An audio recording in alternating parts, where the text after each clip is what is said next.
Hello friend, আমি ইয়াসিন আর আপনারা দেখছেন দ্য ওয়ার্ল্ড অফ টেকনোলজি, প্রযুক্তির দুনিয়া। এর আগের ভিডিওতে আমরা আলোচনা করেছিলাম বিদ্যুৎ কিভাবে আবিষ্কার হয়েছিল, আর আজকের ভিডিওতে জানাবো কিভাবে বিদ্যুৎ তৈরি হয়, বিদ্যুৎ তৈরির মূল মেকানিজমটা কি।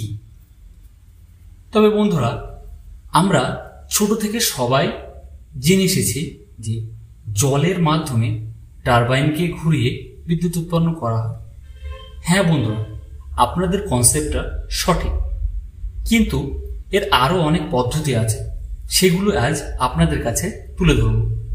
পদ্ধতি নাম্বার 1, জলবিদ্যুৎ কেন্দ্র, হাইড্রো পাওয়ার প্ল্যান্ট।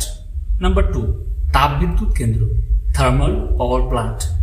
নাম্বার 3, পারমাণবিক বিদ্যুৎ কেন্দ্র, নিউক্লিয়ার পাওয়ার প্ল্যান্ট। নাম্বার 4, সৌর বিদ্যুৎ কেন্দ্র, solar power plant. Number 5, wind turbine and power plant. বন্ধুরা, এই বিদ্যুৎ তৈরির প্রসেসটি 3টি ধাপে কমপ্লিট হয়। তারপর আমরা বাসাবাড়িতে, অফিসে, কলকারখানাতে বিদ্যুৎ পেয়ে থাকি। Number 1, generating. Number 2, transmission, and number 3, last distribution. তো বন্ধুরা, চলুন এবার দেখে আসি জেনারেটিং কিভাবে হয়, তার মূল মেকানিজমটা কি। আমি এখানে হাইড্রো পাওয়ার প্ল্যান্টকে সিলেক্ট করে নিয়েছি, কারণ আপনারা যাতে তাড়াতাড়ি বুঝতে পারেন। তো বন্ধুরা, হাইড্রো পাওয়ার প্ল্যান্টের মাধ্যমে টারবাইনের শ্যাফটের সাথে জেনারেটরের শ্যাফট যুক্ত করা থাকে। এরপর টারবাইনের ব্লেড যখন ঘুরতে থাকে, সাথে সাথে জেনারেটরের শ্যাফটও মুভিং হতে থাকে।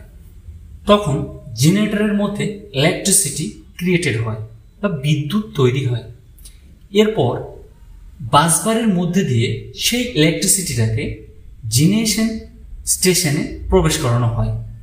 প্রবেশ করানোর পর স্টেপ আপ ট্রান্সফর্মার মাধ্যমে ভোল্টেজকে দ্বিগুণ করে ট্রান্সমিশন লাইনে প্রবেশ করানো হয়। এরপরে ট্রান্সমিশন লাইন সেই ইলেকট্রিসিটি বা বিদ্যুৎকে দূর থেকে দূরান্ত বয়ে নিয়ে চলতে থাকে। তারপর প্রবেশ করে ডিস্ট্রিবিউশন সাবস্টেশন, যেখানে থাকে স্টেপ ডাউন ট্রান্সফর্মার। এবং এই স্টেপ ডাউন ট্রান্সফর্মার কারণে আমরা বাড়িতে, অফিস, কলকারখানাতে আমরা বিদ্যুৎ ইউজ করতে পারি। তো বন্ধুরা, আজকের ভিডিওটা এই পর্যন্ত।